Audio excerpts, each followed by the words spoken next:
Hello everyone, my name is Chetna सुगंधी।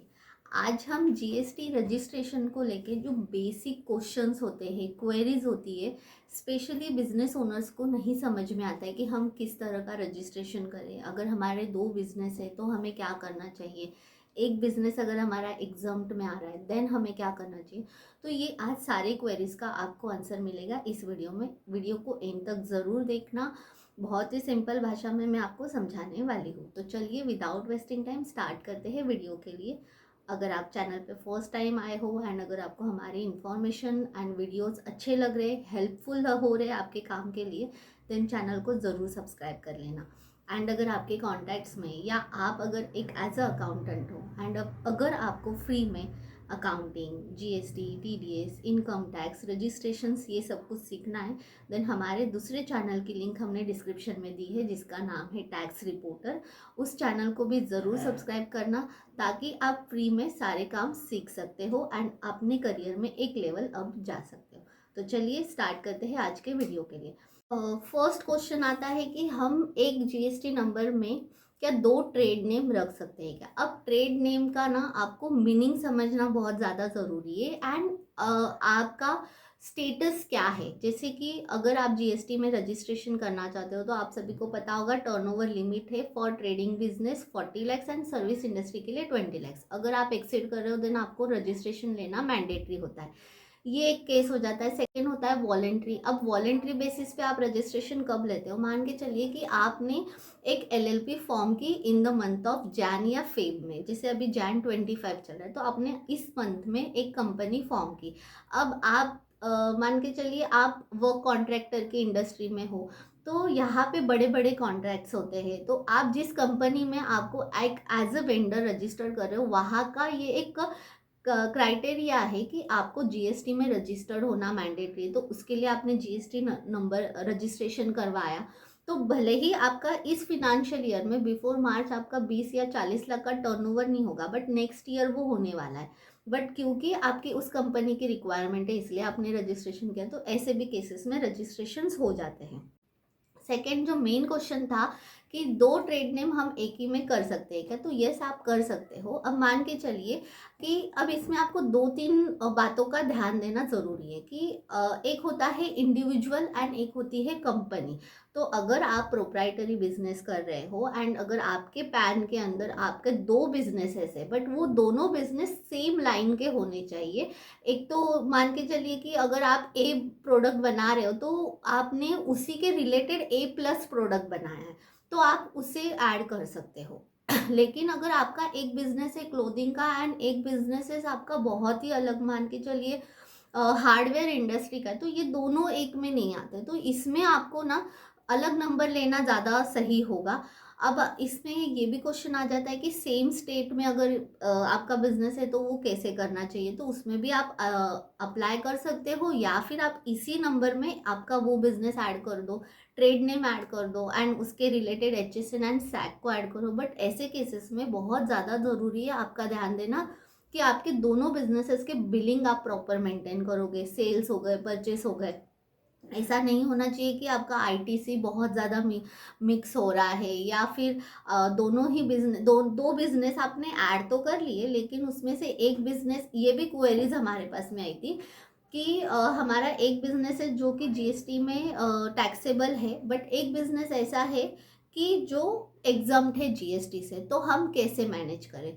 अब ऐसे केस में आपको क्या करना होता है कि जो टैक्सेबल है उस पर तो आप जीएसटी चार्ज कर रहे हो कस्टमर से एंड जीएसटी में पे भी कर रहे हो रिटर्न के टाइम पे, बट जो आपका बिजनेस एग्जम्प्ट वाला है उसके भी आपको इन्वॉइसेस मेंटेन करने हैं एंड आपके जीएसटी रजिस्ट्रेशन में, क्योंकि प्रोप्राइटरशिप बिजनेस है एंड एक ही पैन के अंदर दोनों बिजनेस हो रहे, दोनों के करंट अकाउंट है, तो जो आपका एग्जम्प्ट वाला टर्नओवर होगा वो आपको रिटर्न फाइल करते समय एग्जम्प्ट टर्नओवर में या नील रेटेड में दिखाना जरूरी है ताकि आपका एंड ऑफ द ईयर जब भी टर्नओवर को मैच करना होगा एज पर जीएसटी एंड आप जो भी इनकम टैक्स रिटर्न फाइल करोगे वो मैच हो गए। ऐसा नहीं होना चाहिए कि आपने जो टैक्सेबल टर्नओवर है वो जीएसटी रिटर्न्स में दिखाया। ये बहुत इंपॉर्टेंट पॉइंट है कि अगर आपका एक वेंचर जीएसटी में टैक्सेबल है तो आप अगर उसका टर्नओवर मान के चलिए 55 लाख है तो आपने जीएसटी में तो 55 लाख दिखाया, बट इनकम टैक्स करते समय आपने 55 इसका और जो एग्जाम है उसका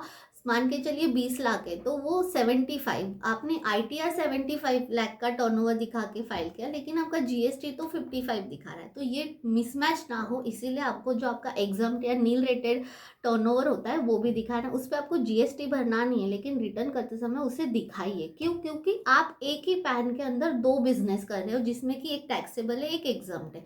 अगर आपका जो एग्जाम वाला वेंचर है वो आप किसी और के नाम से या आपके फैमिली में से किसी और के नाम से कर रहे हो, या उसकी आपने अलग कंपनी फॉर्म की है, या आपकी टैक्सेबल की अलग कंपनी है एंड एग्जाम वाला आप आपके इंडिविजुअल नाम पे कर रहे हो, देन आपको ये सब करने की ज़रूरत नहीं है। बट जहाँ पे आइडेंटिटी पैन नंबर एक ही पर्सन का है एंड उसमें मल्टीपल बिजनेसेस है, तो आपको हर एक का रिकॉर्ड प्रॉपर तरीके से मेंटेन करना बहुत ज़्यादा ज़रूरी है एंड स्पेशली आपका टर्नओवर मैच होना बहुत ज़रूरी है। बिकॉज क्या होता है, जब आफ्टर सम ईयर्स आपकी GST की स्क्रूटिनी हो या इनकम टैक्स की जो भी आएगी, वहाँ पे अगर आपका टर्नओवर मिसमैच हुआ तो उसके ऊपर स्ट्रेट अवे आपको टैक्स भरना पड़ सकता है, अगर आप उसे प्रूव करने में फेल हो गए कि ये आपका एग्जाम्प्ट वाला टर्नओवर है। तो इसीलिए आपको वो प्रॉपर तरीके से मेंटेन करना चाहिए। तो हमारी ये क्वेरी तो सॉल्व हो गई कि आप एक के अंदर दो ट्रेड नेम रख सकते हो, बस आपको मेक श्योर करना है कि आपका जो भी वर्किंग होगा, जो भी डॉक्यूमेंटेशन होगी, वो प्रॉपर होनी चाहिए। अब इसी के साथ साथ आपको एक चीज का और ध्यान देना चाहिए। मान के चलिए आपने एक प्राइवेट लिमिटेड कंपनी फॉर्म की, अब इसके अंडर आपके दो अलग अलग बिजनेसेस है, तो कभी भी ये ध्यान दीजिए कि जो आपका GST रिटर्न जाएगा वो आपके प्राइवेट लिमिटेड कंपनी का जाएगा, उसमें आप चाहे 2 बिजनेस रखो या 3 बिजनेस रखो, लेकिन जाएगा टर्नओवर तो वो कंपनी के नाम से। क्यों? क्योंकि कंपनी का जो पैन कार्ड है वो अलग है। तो कंपनी एक होती है, ब्रांड नेम्स अलग हो सकते हैं। जैसे कि हमारी टैक्स ज्ञानी प्रो प्राइवेट लिमिटेड ये एक कंपनी है, बट इसके अंदर हमारे 3-4 ब्रांड्स हैं जो कि अलग अलग सेक्टर में है, भले ही है सब सर्विस इंडस्ट्री में, लेकिन हर एक ब्रांड का अलग अलग अपना रोल है। कोई मोबाइल एप्लीकेशन है, कोई अकाउंटिंग के रिलेटेड है, तो कोई सॉफ्टवेयर के रिलेटेड है, कोई फंडिंग के, तो ऐसे अलग अलग है। तो इस तरह से आपको ये भी ध्यान देना है कि आपका GST में जो रजिस्ट्रेशन हुआ है वो कंपनी का हुआ है, ब्रांड का नहीं हुआ है। तो ये भी चीज़ का आपको ध्यान देना है। अब नेक्स्ट क्वेश्चन आ जाता है कि मान के चलिए कि एक कंपनी है जो कि रजिस्टर्ड है। ये भी हमें अगेन बहुत क्वेरीज आती रहती है, जो भी क्लाइंट्स हमें मिलता है या जो भी न्यू क्लाइंट्स है उनका ये क्वेश्चन होता है कि हम रजिस्टर्ड है महाराष्ट्र में, लेकिन अगर हमें कोई काम मिल गया आउट ऑफ महाराष्ट्र, मान के चलिए बिहार का मिल गया या फिर गुजरात का मिल गया, तो क्या हमें वहाँ भी GST नंबर लेना होगा? तो नहीं, एज पर GST रूल क्या होता है कि अगर आप रजिस्टर्ड हो महाराष्ट्र में एंड आपको टेम्पररी कोई काम मिला है गुजरात का, बिहार का या अदर कोई स्टेट का, आपके स्टेट को छोड़ के अगर कोई और स्टेट का मिला है, तो आप महाराष्ट्र के GST से वहाँ पे बिलिंग कर सकते हो IGST का। कई बार क्या होता है ना कि जैसे कि हमारे जो क्लाइंट्स है काफ़ी सारे हैं जो वर्क कॉन्ट्रैक्ट में है, तो उन वो रजिस्टर्ड हो गए, मान के चलिए कोई यूपी में है तो कोई महाराष्ट्र में। अब उनका जो काम है वो है अदर स्टेट्स में, गुजरात में, एंड ये जो काम होगा वो लगभग चलेगा 6 महीने से ज़्यादा या मिनिमम 6 मंथ्स का तो काम होता ही होता है। तो ऐसे केस में क्या वहाँ पे GST नंबर निकालना ज़रूरी है? तो कोई ज़रूरत नहीं है, क्योंकि उनका जो main registered place of business है वो है अदर स्टेट में। तो उस स्टेट से वो जहाँ पे काम कर रहे हैं वहाँ पे IGST का बिल वो प्रोवाइड कर सकते हैं, या सामने वाली पार्टी का जिस भी स्टेट का नंबर होगा वहाँ पे कर सकते हैं। तो जहाँ हम सप्लाई कर रहे हैं वहाँ पे हमारा ऑफिस होना एंड उस एड्रेस पे हमारा GST नंबर या उस स्टेट का GST नंबर होना भी ज़रूरी नहीं है। आप इसी स्टेट से IGST के जो बिल्स है वो कर सकते हो।